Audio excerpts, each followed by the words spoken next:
नरेंद्र मोदी जी की गारंटी है साथियों, इस देश में कोई भ्रष्टाचारी नहीं बचेगा, उसको जेल जाना पड़ेगा। उसी तरह नीतीश कुमार जी ने भी बिहार में कानून बना दिया।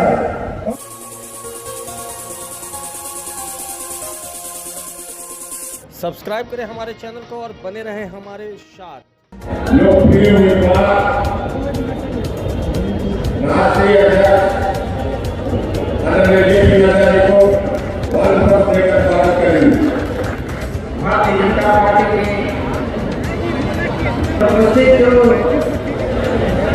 एनडीए गठबंधन में सभी राजनीतिक कार्यकर्ता बारी बारी से कॉल देकर मोमेंट देकर अपने नेता का स्वागत करेंगे।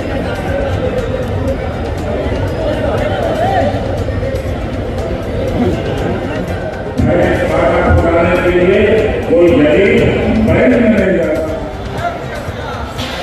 श्री कुमार जी बनाव के वरिष्ठ एवं लोकप्रिय विधायक श्री नारायण और भारतीय जनता यूनाइटेड के सम्मानित जिलाध्यक्ष आदरणीय मोहम्मद अख्तर साहब, भारतीय जनता पार्टी के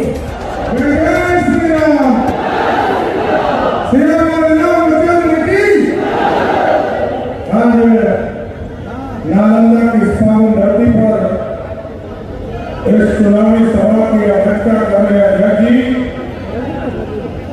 इस मंच पर मैं स्वागत करना चाहता हूं दुनिया के सबसे बड़े पार्टी के राष्ट्रीय अध्यक्ष इस नालंदा बिहार से की पावन धरती पर एक बार जोरदार ताली बजाकर जेपी नड्डा जी का स्वागत करने का काम कीजिए साथियों।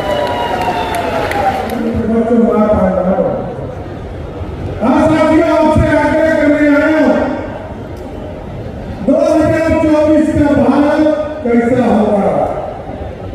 2014 में आपने इस देश में यशस्वी प्रधानमंत्री नरेंद्र मोदी जी को बनाया। उसके पहले के भारत को आप जानते हैं, 70 वर्ष तक इस भारत को कांग्रेस पार्टी के लोगों ने लूटने का काम किया। उसके पहले 200 वर्षों तक अंग्रेजों ने इस भारत को लूटने का काम किया। उसके पहले 400 वर्षों तक मुगलों ने भारत को लूटने का काम किया।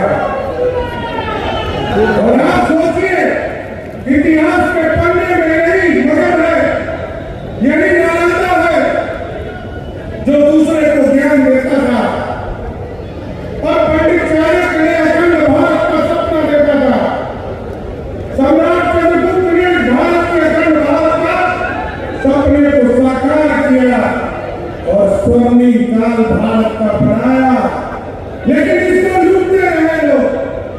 कभी मोहम्मद गजनी आए, इसने 17 बार भारत की विरासत को लूटने का काम किया। कभी अंग्रेज आए, उसने लूटने का काम किया।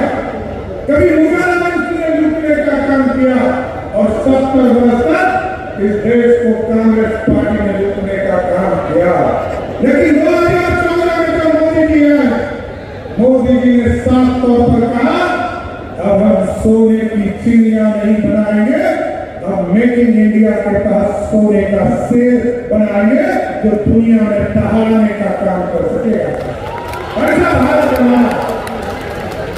और आप देखिए साथियों, दुनिया में डंका बजेगा, दुनिया में डंका बजेगा।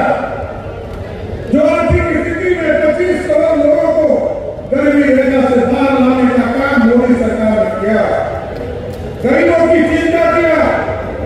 और आज भारत जिस अंग्रेज का गुलामी करने का काम करता था, सीधे उसी को हराकर 12वें स्थान से 5वें स्थान पर अर्थव्यवस्था को लाने का काम मोदी सरकार ने किया। और ये भारत बदल रहा है सर। 2014 में मोदी और नीतीश कुमार ने बिहार की जनता को कहा, गाँव गाँव हम बिजली पहुंचाने का काम करेंगे। 2017 में मोदी जी और नीतीश जी ने बिहार की जनता को कहा, हम घर घर बिजली पहुंचाने का काम करेंगे। पहुंचा कि नहीं पहुंचा?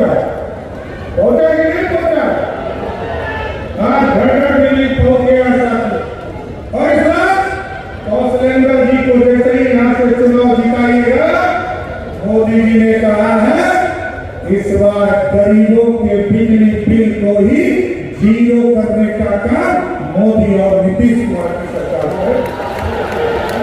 ऐसा भारत बनाना चाहिए। और हम लोग तो लड़कू समाज से आते हैं। हम लोगों ने देखा जिस जब मोदी जी ने गरीबों को पक्का मकान देना शुरुआत किया, यहाँ पर बैठे वाले सदन जी जो ग्रामीण विकास मंत्री के तौर पर काम कर रहे हैं, आज बिहार के मोदी और नीतीश की जोड़ी लगभग 55 लाख लोगों को पक्का मकान देने का काम कर रही। और इस बार हम लोगों ने भी तय किया है कि क्योंकि मोदी जी ने तो 4,21,21 लाख लोगों को पक्का मकान इस देश में देने का काम किया। और जब अगली बार विधानसभा के चुनाव में आपके बीच में आऊंगा साथियों, तो आदरणीय मोदी जी और नीतीश कुमार जी ने तय किया है कि आज एक गरीब को चुनकर जिनका भी पक्का मकान नहीं है उनको पक्का मकान देने का काम मोदी और नीतीश कुमार की सरकार करेगी। इसलिए साथियों आग्रह करूंगा, निवेदन करूंगा, कुछ लोग आपके बीच में आएंगे, कुछ चर्चा भी करेंगे, कहेंगे आरक्षण खत्म होने वाला है, लोगों को बीच में भ्रमित करने का काम करेंगे, कहेंगे संविधान खतरे में है। आप पूछिएगा, आजकल बहुत दिनों के बाद 1996 के बाद फिर गुणवत्ता पार्टी आपके यहाँ माले बनकर आ रहा है। ये तो मुड़ी काटने वाला लोग रहा है ना साथियों। ये लाल झंडा नीतीश कुमार जी ने पूरी तरह नालंदा से समाप्त करने का काम किया था, फिर लालू जी ने लाल झंडा देकर भेजा है साथियों।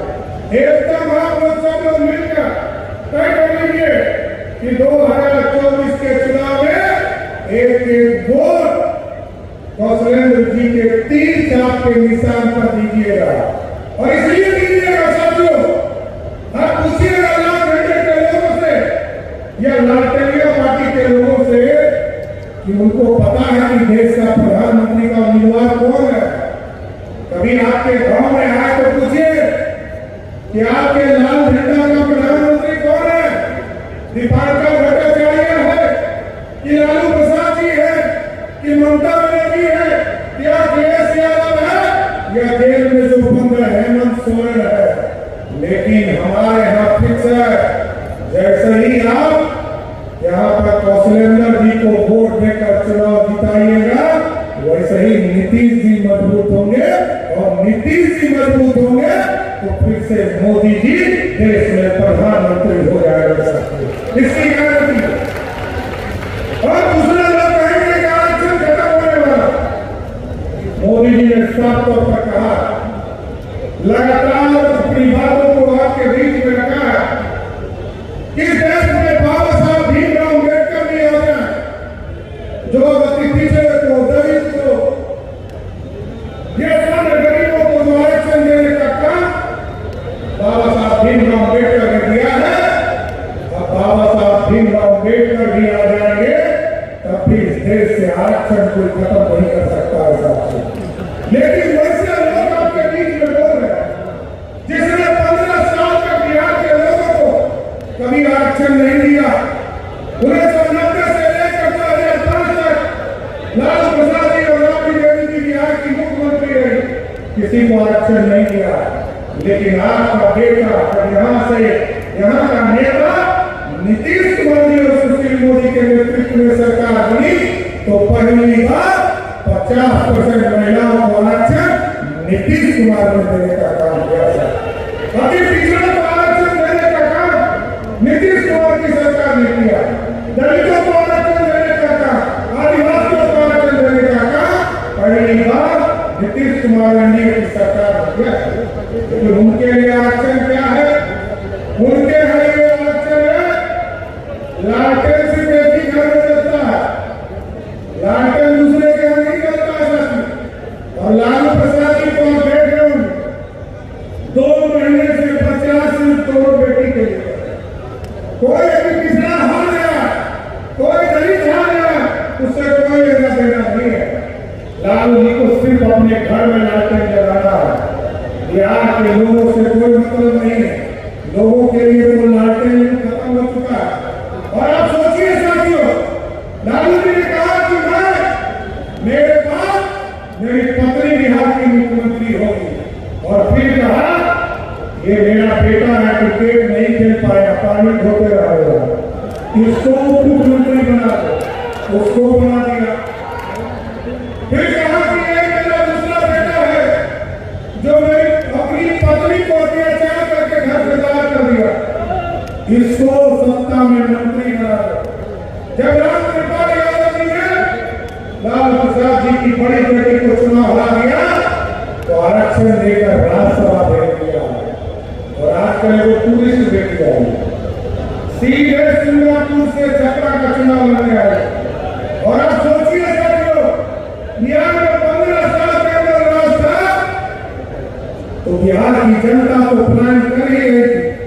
लालू प्रसाद जी के बेटा बेटी भी बिहार छोड़कर भागकर सिंगापुर चले गए थे, लेकिन मोदी और नीतीश ने ऐसा बिहार बनाया कि आज लालू जी की बेटा बेटी भी बिहार में चुनाव लड़ने के लिए तरस रहे हैं। ये है बदलाव। इसलिए साथियों, आगे करूंगा, निवेदन करूंगा, ये बढ़ता हुआ बिहार है। हमारे मौसले नदी के लिए हमारे राष्ट्रीय अध्यक्ष यहाँ है, आपके बीच में अपनी बातों को कहेंगे, लेकिन मैं इतना शोर जरूर करता हूँ। ये बिहार में माफियाओं बीच में कभी कभी बाल माफिया, शराब माफिया और जमीन माफिया, अभी आदरणीय नीतीश कुमार जी के नेतृत्व में हम लोगों ने नया कानून बनाया। जिस तरह मोदी जी की गारंटी है साथियों, इस देश में कोई भ्रष्टाचारी नहीं बचेगा, उसको जेल जाना पड़ेगा। उसी तरह नीतीश कुमार जी ने भी बिहार में कानून बना दिया, और चुनाव के बाद आपको एक्शन दिखेगा। ये बालू माफिया, शराब माफिया और जमीन माफिया या तो बिहार शरीफ के जेल में रहेगा, नहीं तो बिहार छोड़कर भागने के लिए मजबूर कर देंगे साथियों। इतना जरूर करता हूं। इसलिए साथियों, आग्रह करूंगा, निवेदन करूंगा, आदरणीय मोदी जी, नीतीश कुमार जी के लिए, आदरणीय नड्डा जी के लिए और बिहार की जनता के लिए, बिहार के लोकतंत्र के लिए, बिहार के लोग पढ़े, बिहार की ताकत पढ़े, इसके लिए आग्रह करूंगा एक एक वोट आदरणीय कौशलेंद्र जी को देकर फिर से मोदी जी की सरकार बनाने का काम कीजिए। बहुत बहुत धन्यवाद। सब्सक्राइब करें हमारे चैनल को और बने रहें हमारे साथ। खबरें टीवी, सबकी आवाज़।